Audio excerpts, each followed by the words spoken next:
In this video, I'll show you how to post grid photos on Instagram using your phone.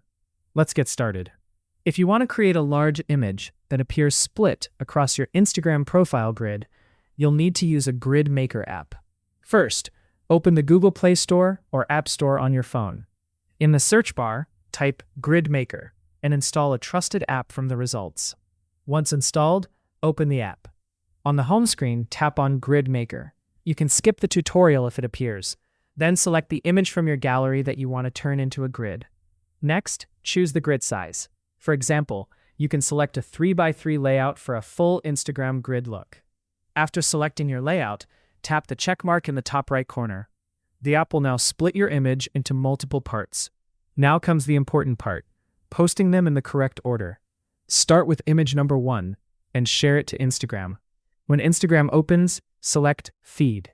Before posting, tap on the resize or ratio option and switch it to portrait to keep the correct proportions. Then tap Next, add a caption if you like, and post the image.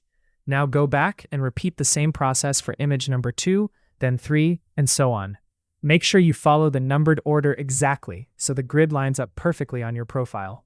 Once all images are uploaded, visit your profile, and you'll see a clean, seamless grid layout. And that's it. That's how you can create and post grid photos on Instagram. If you found this helpful, don't forget to like, comment, and subscribe for more Instagram tips and tricks.